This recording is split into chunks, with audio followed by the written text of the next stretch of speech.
Abel, what's the matter with little Vicky? He sees Ben and Mrs. Jordan. Hello. What brings you here? How's yourself, Ben? Abel thrusts his hand at Ben, who skips back smartly and retreats with Mrs. Jordan to a safe distance below the sofa.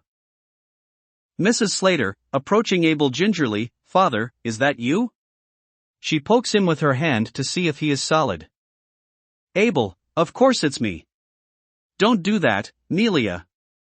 What the devil do you mean by this tomfoolery? Mrs. Jordan, you took us by surprise, Father. Are you keeping quite well? Abel, trying to catch the words, eh? What? Mrs. Jordan, are you quite well? Abel, I'm right enough, but for a bit of a headache. Looking at Melia, what the dickens did I do with my new slippers?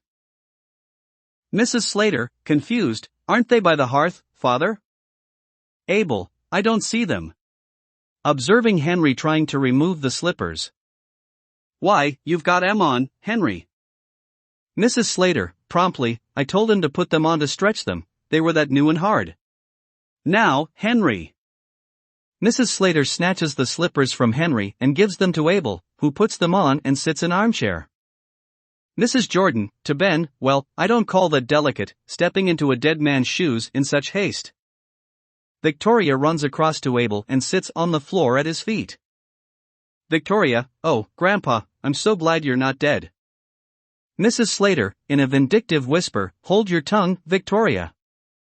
Abel, eh? What's that? Who's gone dead? Mrs. Slater, loudly, Victoria says she's sorry about your head. Abel, thank you, Vicky, but I'm feeling better. Abel, why, Ben, you are in mourning. And Lizzie too. And Melia, and Henry, and little Vicky. Who's gone dead? It's someone in the family. He chuckles. Mrs. Slater, no one you know, Father. A relation of Ben's. Abel, and what relation of Ben's? Mrs. Slater, his brother. Ben sad-faced to Mrs. Slater, damn it, I never had one. Abel, dear. And what was his name, Ben? Ben, at a loss, error. He crosses to front of table.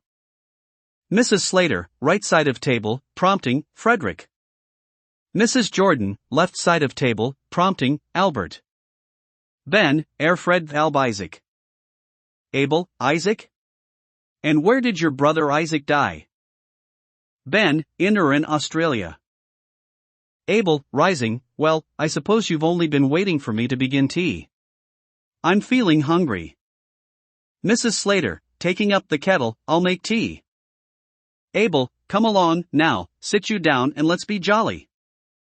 Abel sits at the head of the table, facing spectators. Abel, suddenly recollecting, Melia and Henry, what the devil did you mean by shifting my bureau out of my bedroom? Henry and Mrs. Slater are speechless. D'you hear me? Henry. Melia. Mrs. Jordan, what bureau was that, Father? Abel, why, my bureau, the one I bought. Mrs. Jordan, pointing to the bureau, was it the one, Father? Abel, that's it. What's it doing there? A pause. The clock on the mantelpiece strikes 6. Everyone looks at it. Drat me if that isn't my clock, too. What the devil's been going on in this house? A slight pause. Ben, well, I'll be hanged. Mrs. Jordan, rising, I'll tell you what's been going on in this house, Father. Nothing short of robbery. Mrs. Slater, be quiet, Elizabeth. Mrs. Jordan, I'll not be quiet. Oh, I call it double-faced. Jordan, rising, I'll tell you what's been going on in this house, Father. Nothing short of robbery. Henry, now, Elizabeth. Mrs. Jordan, and you, too. Are you such a poor creature that you must do every dirty thing she tells you? Abel, rising, thumping the table, damn it all, will someone tell me what's been going on? Mrs. Jordan, yes, I will. I'll not see you robbed. Abel, who's been robbing me? Mrs. Jordan, Amelia, and Henry. They've stolen your clock and bureau. Working herself up. They sneaked into your room like thieves in the night and stole them after you were dead. Henry and Mrs. Slater, hush. Quiet, Elizabeth. Mrs. Jordan, I'll not be stopped. After you were dead, I say. 4. Abel, after who was dead? Mrs. Jordan, you. Abel, but I'm not dead. Mrs. Jordan, no, but they thought you were. A pause. Abel gazes round at them. Abel, oh ho.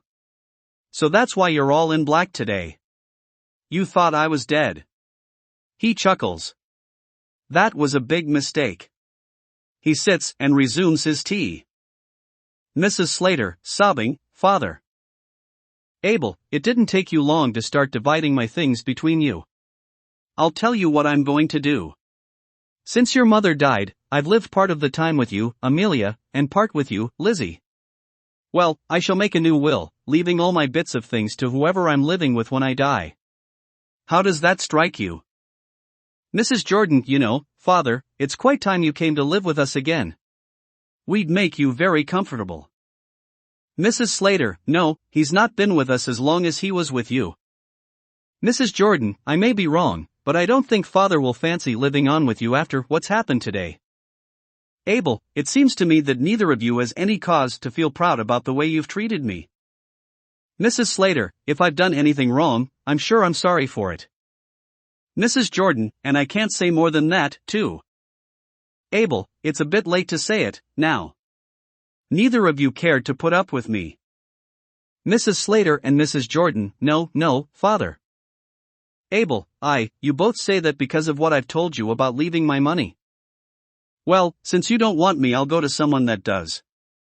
Ben, come, Mr. Merriweather, you've got to live with one of your daughters. Abel, I'll tell you what I've got to do. On Monday next I've got to do 3 things. I've got to go to the lawyer and alter my will, and I've got to go to the insurance office and pay my premium, and I've got to go to St. Philip's Church and get married. Ben and Henry, what? Mrs. Jordan, get married. Mrs. Slater, he's out of his senses, general consternation. Abel, I say I'm going to get married. Mrs. Slater, who to? Abel, to Mrs. John Shorrocks, who keeps the Ringobells. We've had it fixed up a good while now, but I was keeping it for a pleasant surprise. He rises. I felt I was a bit of a burden to you, so I found someone who'd think it a pleasure to look after me. We shall be very glad to see you at the ceremony. He gets to the door. Till Monday, then. 12 o'clock at St. Philip's Church. Opening the door, it's a good thing you brought that bureau downstairs, Amelia. It'll be handier to carry it across to the Ringobells on Monday. He goes out. The Curtain Falls. By William Stanley Houghton.